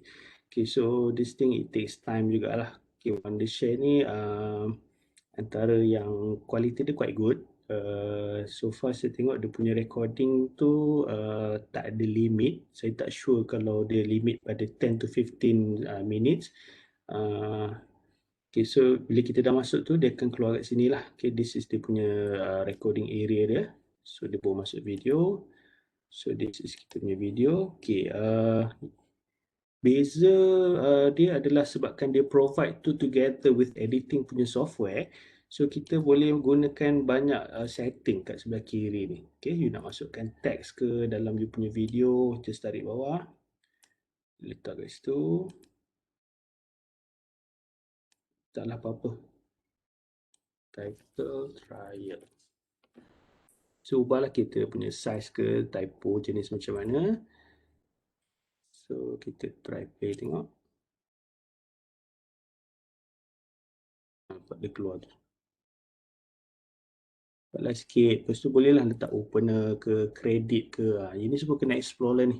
Ini saya tak ada masa sikit lah nak ajar sebab banyak benda ni. Okay, so this antara software yang 2-in-1 lah. Dia boleh record and also dia edit under the same video. So it's quite mudah juga. Tapi macam saya cakap tadi lah, saya jarang guna edit-edit ni sebab saya lebih fokuskan kepada kita kata knowledge transfer tu tadi instead of kita nak buat benda tu jadi fancy animate tu, itu saya banyak ubah ke dalam okay, ini saya tak save saya banyak ubah dalam PowerPoint tu itself. Okay, so saya hanya control PowerPoint saja instead of saya control pada editing. Sebab bila kita nak spend time dekat editing ni, dia ambil masa yang agak lama so dia mungkin mengganggu lah. Unless you have ample time, you can entertain benda ni, bolehlah silakan. Okay, so the next one yang keempat adalah FreeCam. Okay, FreeCam ni dia works offline. So you boleh record tanpa internet and dia tak record muka. So kat sini kita boleh set size dia, kita nak ratio dia berapa and so on. So this is the setting of mic tu apa semua and dia terus record. Very simple. Okay, yang ni adalah software yang dia macam screencast-o-matic. Okay, sangat simple. Yang ni pun tak silap saya tak ada limit. So dia boleh record the screen tu throughout berapa lama pun kita nak. Okay, so yang ni saya stop. Okay, so now it's 3:45. Okay, kita move to the last one, favorite saya. Okay, sebelum tu saya lupa tunjuk. Okay, so ini adalah recording tadi tu lah. Okay, so kalau boleh nampak, dia memang screen saja. Okay, suara tak dengar lah sebab sekarang ni suara through kat mic ni is saya tengah dengar daripada Webex. So whatever sound tu tadi tak appear kat sini. So dia editing and you boleh adjust dia punya whatever that you want to edit through button edit. So these are all yang kita kena explore lah. You have to try, see what happen and so on. Okay, this is FreeCam 8. Okay, Okay, the next one, yang ni favorite saya, Bandicam. Okay, Bandicam ni ada, cuma masalah Bandicam adalah limitation pada video recording, hanya selama 10 minit saja per recording. Okay, so far saya tak terima tu sebagai masalah lah, sebab saya selalu fikir yang bila kita record setiap 10 minit, tak berapa berat, senang share kat GC. Yang ni lah, Bandicam. Kalau tanya saya lah, saya suka Bandicam sebab dia, it helps in terms of quality size, it helps in terms of file tu jadi tak terlampau berat, dan dia juga kita boleh maintain quality. Okay, kalau tuan-puan dah download Bandicam, dia ada the latest version. Yang ni unregistered sebab saya ambil yang free version. Saya tak ingat yang ni berapa.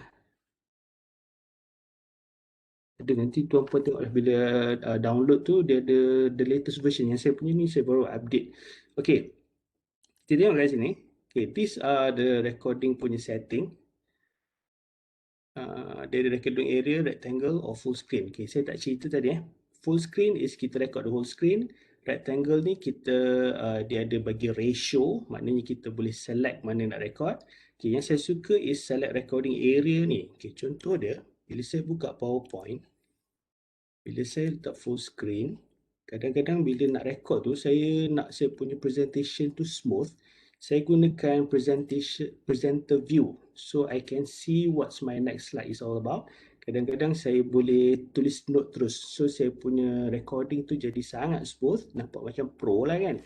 Okay, so what I do is, saya buka kat Bandicam, saya klik dekat select a recording area. I only record this area saja. Okay, so dia hanya rekod bahagian skrin ni, dan orang takkan nampak apa yang berlaku di luar skrin ni. Okay, so itu adalah advantage pada saya lah. So sambil-sambil bercakap tu, saya boleh tengok nota-nota saya boleh tengok apa yang ada next slide.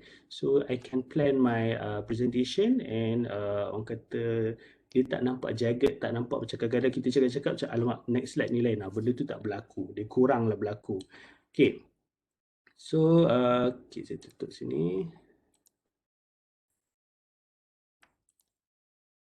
Okay, kenapa saya kata Bandicam ni mudah? Okay, sebelum tu kita tengok kat atas ni. Okay, so this are the function lah. Yang ni tadi recording area. Ini untuk game ataupun HDMI punya recording lah. Untuk macam kita tak perlu pakai. Okay, so this button kita nak record sama ada you want your mouse cursor to be recorded as well or not. Okay, so you boleh tekan lah. Okay, these are the sound quality. So Microsoft ya, ini saya setting mic saya kat sini. Lepas tu, okay, this is webcam. Okay, you can add webcam ataupun save webcam separately. Okay, selalunya saya add. Okay, Bandicam ni tak best sebab dia punya kamera dia tak, dia static. Kita tak boleh ubah. So, saya set kepada camera front. Okay, setting ni, yang ni tak ada apa sangat lah. Kita klik pada advance. Okay, so ini adalah sampel dekat mana kamera muka saya itu akan berada. So, this is the whole screen. Kalau boleh nampak mouse saya. So kalau saya tukar, this is the, ni lah dia berubah lah. Okay, so selalunya saya akan letak atas, so saya akan adjust dia punya position dia. Tak paling ke tepi. So size tu saya kecilkan lah. Cukup sekadar nampak saya punya action muka cukup lah. Gesture tak payahlah nak nampak detail sangat muka tu ala Korea apa, tak payahlah. Okay, sebab kita kena ingat the focus is always about knowledge transfer. It's not about us. Okay, so itu adalah setting dia. Okay, then this is mouse. Sama ada kita nak letakkan mouse effect ni klik ataupun macam this one. Cursor ni bila kita record tu tadi, dia punya cursor tu dia nampakkan lagi obvious lah. Okay, this is logo. Okay, this is text. Contoh saya tekan. Letak Hitel. How to utilize recording for teaching and learning. Okay, so what will happen is, nanti bila saya record, tulisan tu akan duduk kat atas tu. Okay, so ini adalah home. Okay, ini setting sama. Kita tengok pada general. Okay, ini adalah kat save, dia save kat mana. Okay, kita tengok kat sini. Video recording setting. Daripada sama, sorry. Video format. Okay. Tadi siapa tanya dah? This is where kita set dia punya quality to what we need. Okay, kita pilih format size, AVI ataupun MPEG-4. Selalu saya pilih MPEG-4. And then size kat sini, terpulanglah kita nak record the whole screen ataupun tidak. Okay, this one. The frame per second ni. It can go as low as 1 frame per second. Selalunya saya go just 25 frame per second. Lepas tu quality ni saya set 20. Okay, so codec dia saya just guna standard punya codec lah, H1264. And then audio saya biar maximum. Okay, ini semua maximum. Stereo, bitrate pun saya biar maximum. Okay, setting yang saya guna ni hanya ubah sini je. Frame per second 25, quality tak 20. I can get a recording of 10 minutes, size dia lebih kurang 20 megabyte. Okay, saya tunjuk contoh recording yang saya dah buat.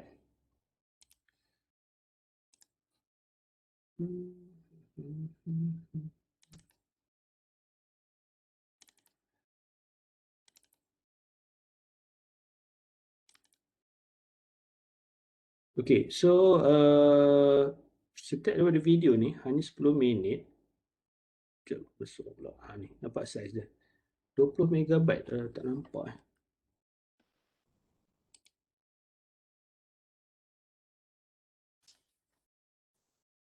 Sekejap ni.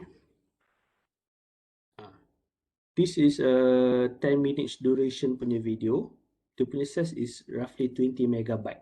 So setiap kali saya upload semua material ni tadi, dia akan duduk sebagai satu pecahan video yang banyak, tapi it helps in a way pelajar tu tadi tak strain mata dia. Dia boleh tengok tu berdasarkan kepada dia punya keselesaan. Ini setiap 10 minit tu dia boleh rest kejap lah. So it's an advantage jugalah pada pensyarah dan juga pada learners. Cuma kadang-kadang mungkin kita akan rasa annoying lah, tengah rekod-rekod, pap, dia terputus. So benda ni semua kena plan. But if you don't feel comfortable with this, macam saya tunjuk tadi, ada banyak software-software lain yang sesuai, yang boleh guna tanpa limit. Ataupun kalau nak juga guna Bandicam, so you just have to dia lah orang kata apa, pay for the full version lah. Okay, so contoh saya buka ni, saya tunjuk saya punya kelas. Okay, so the video recording akan jadi banyak macam ni lah. Dia akan ada 1, 2, 3, 4, 5. So that one is require of 5 to 6 video, roughly dalam sejam punya recording. So pelajar hanya buka je video recording tu. So kalau dekat dia punya device handphone dia, dia bila dia tekan tu dia akan play terus. Okay, cuma yang ni sebab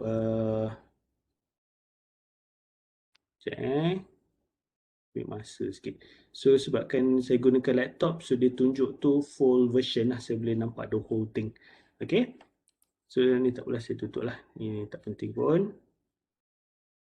Okay, kita tengok balik pada Bandicam tadi. Okay, so this is how we set supaya dia ikut kita punya size of apa yang kita nak. Okay, so ni all the general setting. Jadi boleh test and error lah. Ini tak ada apa pun. Okay, so okay, ni pun tak ada apa. Alright, so let's start with kita punya recording. Okay, saya buka balik PowerPoint saya. Saya tunjuk kat mana yang saya nak record. Okay, macam saya cakap tadi, saya gunakan presentation view. So, I use my Bandicam. Saya select area. Saya pilih saja bahagian tu. Okay, so Bandicam ni saya minimize dia. So, now my control is over here lah. Dia ada shortcut key jugalah, cuma selalunya saya jangan pakai. So straight away I press the record. There's a timer. 3, 2, 1, action. Okay, so now dia tunjuk muka saya kat belah kanan ni. Saya tak boleh control lah. Okay, so dia static, dia duduk kat situ.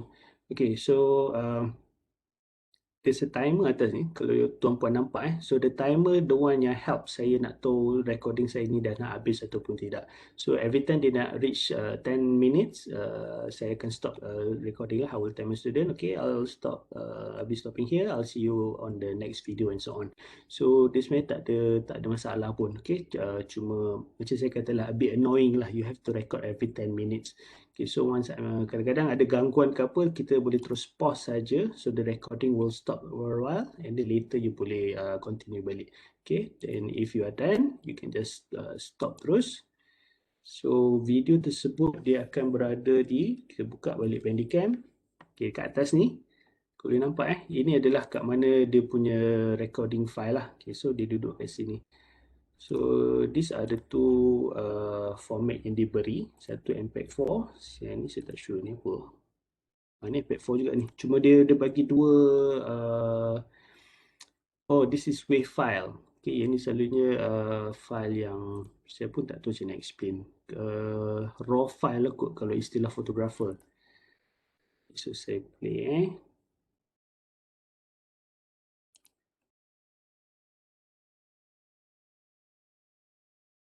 Okay, so this is how it looks like. Nampak yang tulisan atas tu? Ini adalah iklan dia lah. Okay, cuma yang tak best Bandicam bila free tu, nampak atas tu. Dia punya watermark tu. But again, bagi saya, this is nothing much. Tak ada apa pun sebab kita mengajar. Kita bukan kita buat commercial ataupun kita buat any sales. So, benda-benda ni tak ada masalah, tak mengganggu. Ada setengah software tu, dia ada license dia bagi free kepada teacher ataupun lecturer. All we have to do is just register guna email UiTM. So, and then kita give time. Dan dia akan check lah, dia akan clarify whether betul tak kita ni daripada institute yang kita claim. So once we are done, tak silap saya Loom kot yang bila kita letak email UiTM, kita clarify, dia akan bagi almost full version. So saya rasa sebab tu kot yang saya dapat recording lama tu. Yes. Loom saya register guna email UiTM. So that's why saya boleh dapatkan full version yang saya boleh record tu more than 25 minutes. Okay, my mistake, sorry. This one, Loom. Cuma itulah saya tak suka dia sebab dia kena ada online, dia kena ada internet. So dia mengganggu bila saya tengah menggunakan software lain. So that's why saya prefer Bandicam. Okay, so basically itu sajalah. Cantik dah kompat. So saya dah ajar tuan-puan 5 software yang saya rasa sangat sesuai. So mengikut kepada kesesuaian tuan-puan lah mana yang okey, yang boleh digunakan untuk keperluan tuan-puan. So seperti yang saya mention tadi, nevertheless apa-apa pun kita kena pastikan yang kita aware the capability ataupun limitation of the student itself, dan juga kita punya kemampuan kita untuk handle software ni. So okay, Puan Samsiah, saya rasa saya dah habis kat sini saja. Ada apa-apa soalan daripada participant? Okey, kita buka sesi soal jawab. Okey, ada participant yang nak bertanya terus dengan kita punya speaker ini. Boleh buka mikrofon lah. Okay, dia nak tanya kot dengan Cik Niza sendiri. Okey, kita buka lah. Dan untuk makluman semua, link kehadiran telah di-share di dalam chat. Okey, saya boleh share jugalah saya punya. Sekejap saya nak share. Okey. Sekejap Cik Niza, so far tak ada soalan. Kejap. Apa beza recording guna laptop sendiri, tekan Ada. Windows C dengan platform dia? Okey. Dekat chat room ada soalan daripada Aris Henry Joseph. Saya punya lambat. Okey. Okey. Tak apa, ini saya jawab dah lah. Okey, apa beza dia? Yang tu adalah Windows punya built-in software. Yang saya faham, Windows punya built-in software ni dia limitation ni in terms of macam tadilah, saya tak boleh nak set dia punya resolution, sound dia pun being automatically set by the system, dan dia sangat light, very simple lah. So yang ni betul, yang ni ada dalam kita pakai apa, Windows 10 So yang ni semua built-in dah ada dalam sistem. So ini antara kelebihan yang provider provide lah, especially Windows macam Windows dia ada guna apa nama dia punya store tu, saya pun dah lupa dah. Apa nama store dia ni? Microsoft Store. So Microsoft Store ni is pun another place beside Google Store. where kita boleh tengoklah software-software yang third party yang compatible to Windows tadi. Okay, satu lagi mohon tanya, file tak berapa berat. Itu yang saya bagi tahu tadi lah, Bandicam lah, saya boleh adjust dia, senang untuk saya transfer dia ke GC ataupun Microsoft Teams ataupun UFeature ataupun handphone sekalipun, WhatsApp and even Telegram. Okay, macam WhatsApp, Telegram, okay, ini pun saya nak berkongsi lah, kalau untuk buat kelas, preferable gunalah Telegram. Sebab macam contoh WhatsApp ni, kalau kata apa-apa jadi kat kita punya handphone tu, the whole data tu akan hilang. Tapi macam Telegram, selalunya dia akan hold, dia akan simpan. Dan contoh, kalau kata Telegram tu adalah kadang masih berlaku minggu lepas masih lagi ada pelajar call saya, dia bawa daftar, segeram je kan. So kalau kita guna Telegram, bila dia masuk pada minggu keempat, setiap apa yang kita dah upload pada minggu pertama, dia boleh view terus. Okay, tu beza dengan WhatsApp. Kalau WhatsApp, you akan masuk on the current conversation tu berlaku. So kalau dia masuk minggu keempat, whatever kita dah converse pada minggu pertama, kedua, ketiga, dia takkan nampak. So satu lagi is Telegram, dia mengekalkan kualiti lah. But nevertheless, macam yang saya dah sebut awal-awal, saya masih lagi recommend tuan-puan untuk sentiasa gunakan learning management system. Pilihlah mana yang sesuai, sebabnya benda itulah tadi adalah kita punya bukti bahawa PNP kita berjalan. And kalau kata ada audit sekalipun, kita nak cari balik, nak check balik, mudah, tak ada masalah. Okay, macam WhatsApp atau Telegram ni boleh je. Cuma contoh kalau auditor tu tanya minggu ke-7, boleh tak saya nak tengok macam mana you punya kelas. Jenuh lah kita nak kena scroll tu. Kalau guna LMS, senang. Kita just cari balik minggu ke berapa, kita just tunjuk. Okay, selalunya macam saya, Telegram dengan WhatsApp ni lebih kepada nak bercommunicate sahaja. Okay, ada soalan ni tak?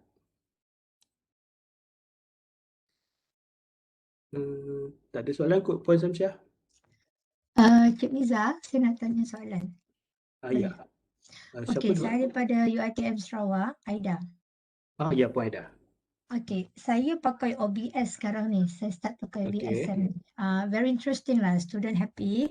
Memang, I mean, salah satu dia punya challenge tu, we have to prepare earlier on. Sebab kita nak set benda tu masuk ke OBS. Satu monitor saya buka OBS, satu monitor tu saya buka GM.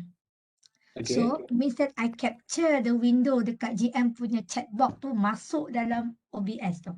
Faham tak? So, means that bila saya mengajar, saya tak tengok GM, saya tengok dekat OBS system tu. So, I can see the chat. Okay, alright. So, my question is, bila saya record, dia masuk dalam video dalam kita punya ni kan, desktop tu kan? Yes. Okay, apa beza dengan Loom? Loom tu kalau kita record, dia dekat mana video tu? Sama juga di dalam video dia duduk dekat online tapi kita boleh download. Tak faham yang mana, yang Loom ke? Sebab kalau OBS memang lepas habis kelas tu kan, saya buka saya punya laptop tu, memang dekat dia punya folder tu memang automatic, memang dah ada video dalam tu. Kalau Loom tu kita cari dekat mana?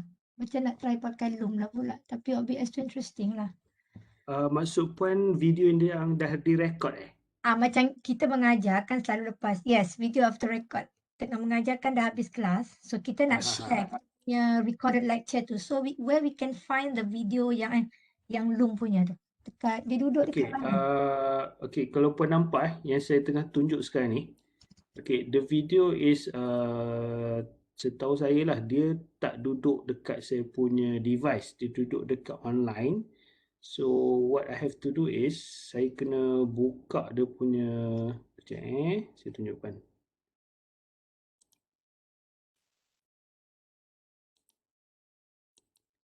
Dia duduk online until kita download.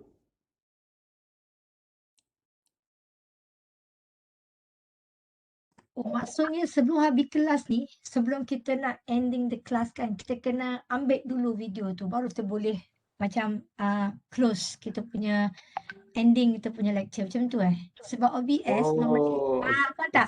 Sebab OBS selalunya kalau saya habis lecture, saya kata okay, dear all, you may leave my meeting room, the class. So bila saya dah habis kelas tu, okay lah, tutup macam biasa kan. So I can find the video dekat saya punya dalam ni, tak? Dalam desktop ni. So tak ada masalah nak download online lah. Itu yang saya kata tadi. Loom dia online. Meaning to say that bila Puan guna Loom, everything is stored online until Puan download dia. Okay. So bila Puan download, baru dia akan duduk dalam device Puan lah. Kalau guna Bandicam memang whatever yang kita record tu, dia store terus dalam kita punya device. Kejap saya tunjuk Puan. Buka pula. Saya faham maksud Puan bila guna OBS tu dia akan automatic transfer to the device immediately. Ya, betul. Macam Loom tak silap saya lah, dia duduk online until kita download. Macam ni.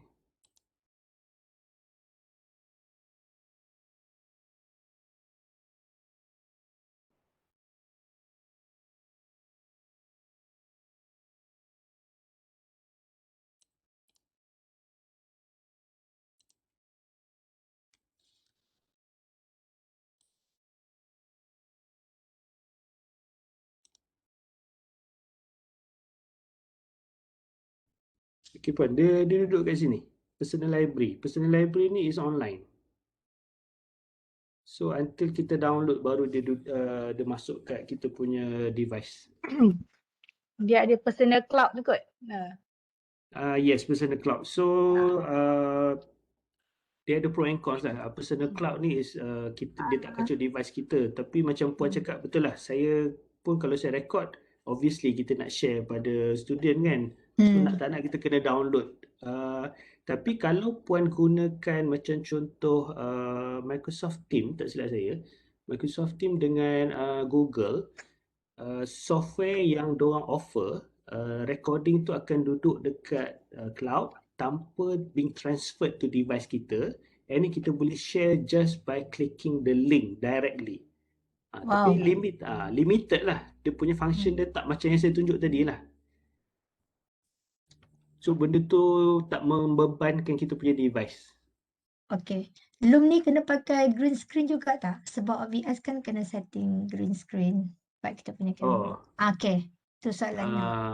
Perlu pakai tu. Green screen ni terpulang apa macam saya tak kisah apa ada kat belakang saya ni. Almari ke, jangan ada benda-benda tak elok lah tu je. Okay. Selalunya green screen kalau kita nak set macam Puan Samsiah pakai sekarang ni Webex punya background. Then dia tu kita pakai green screen. If not, tak perlulah. Sebab macam saya cakap tadi lah, fokus kita is pada knowledge transfer tu. Kita nak budak dapat apa yang kita ajar tu. So macam saya tak kisah sangat. Benda-benda tu bagi saya is something yang simple je. Memang takkan tadi. Alright, thank you Cik Nisa. Thank you so much. Mula apa? Nak banyak kali dengan dia macam tu. Okay. Ada apa-apa lagi? Ada lagi soalan? Okay, link kehadiran ada di chat ya? Kita dah share link kehadiran. Okay. Ramai daripada Sarawak Jauh datang. Sarawak kampus mana? Ada Miri kot. Miri Samarahan. Tak ada. Kampus Semarang 2. Kita ada muka Samarahan je. Samarahan 2. Okay. 1, 2 dengan muka. 3 kampus. Alright. Okay, Puan Samsiah, tak ada apa kot? Alright. Okay. So kita boleh minta participant semua buka kamera kot. Kita ambil gambar sebagai bukti hari ni. Okay. Kalau Nabi call dia angkat.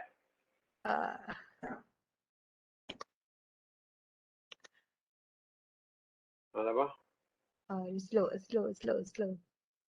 Okay, buka kejap. Bos saya ada. Puan Ina. Why is it? Sekejap. Dia punya ni pula dia ni.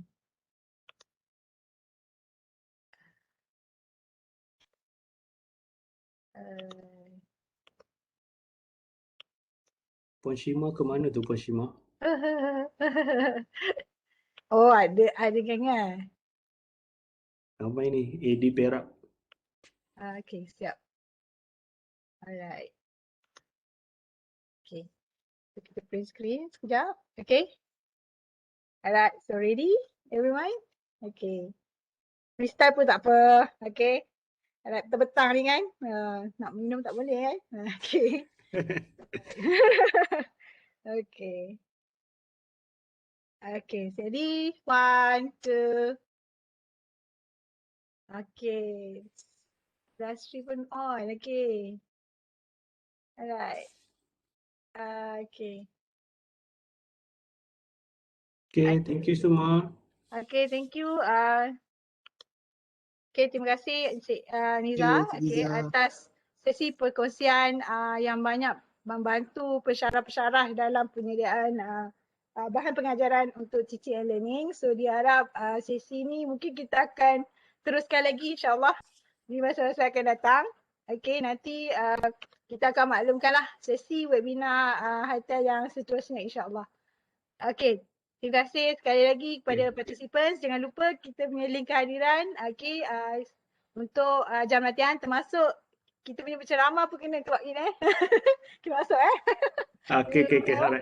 Okay, so nanti tak akan dikira pula nanti, kesian kita punya penceramah. Okay, jumpa lagi insyaAllah. Terima kasih participant semua kerana join kami punya sesi hari ini.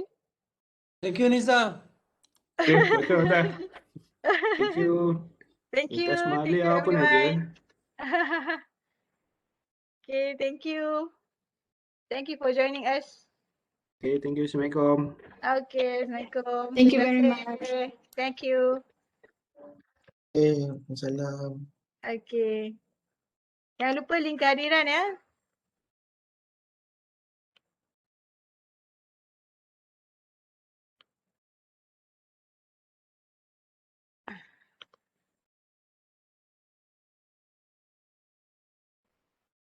Okay.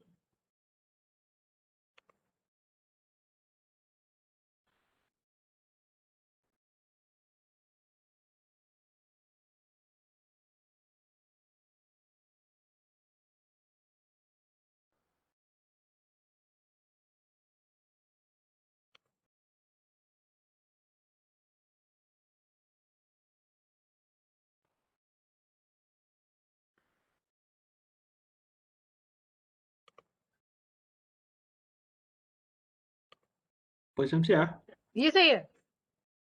attender ni saya kena isi kan? Nanti Cik Niza share slide boleh ada some of the participant request. Boleh ke? Okay. Boleh. Nanti share dekat WhatsApp lah. Dekat penilaian Kendiri ni saya letak. Apa-apa je lah. Ah. Ni tu report je. Tak apa. Okay. Alright. Thank you dan tahniah join kita punya team Thank you lah invite saya. Terima kasih banyak. Don't worry. So nanti kita akan buat lagi lah sesi yang akan seterusnya. Sebab ada request lagi Cik Niza. Dia PM tepi. InsyaAllah. Actually saya interested juga kalau kita buat comparison Microsoft Team dengan Google Classroom. Tapi tak tahu is it allowed. Sebab bila compare ni tak elok sebenarnya. Nak compare okey. Cuma macam saya rasa yang untuk tu kot. Yang data plan tu kot. Yang data plan sikit sesuai dengan software apa kan. Itu pun menarik juga. Kan. Untuk recording kan. Sebab ya bersyarat pun tak tahu juga student macam mana kan. Data plan lah. Yang data plan rendah software apa yang sesuai. Sebab dia orang nak tahu juga kot. Kan. InsyaAllah. Dah ada tu kita panggil je lah. Sebab banyak queue nanti dia lepas raya kot insyaAllah. Ada. Okay. Sebab kita tengah sibuk dengan kuliah kan. Yalah. So at least once a month ada ni lah, ada apa? Ada training lah. Sebab kita punya banyak benda nanti. Nanti Cik Farid punya team pun nanti Cik Niza bawa Cik Farid Ya kot. Ya. Saya tak tengok lagi. Ada. Ya betul. Terima kasih Cik Niza banyak-banyak. Okay. Alright. Minta maaf kalau ada silap. Tak apa. Saya silap semua Okay, tak betul. Okay, thank you. Okay, Assalamualaikum. Sama. Okay, jumpa lagi insyaAllah. InsyaAllah. Okay.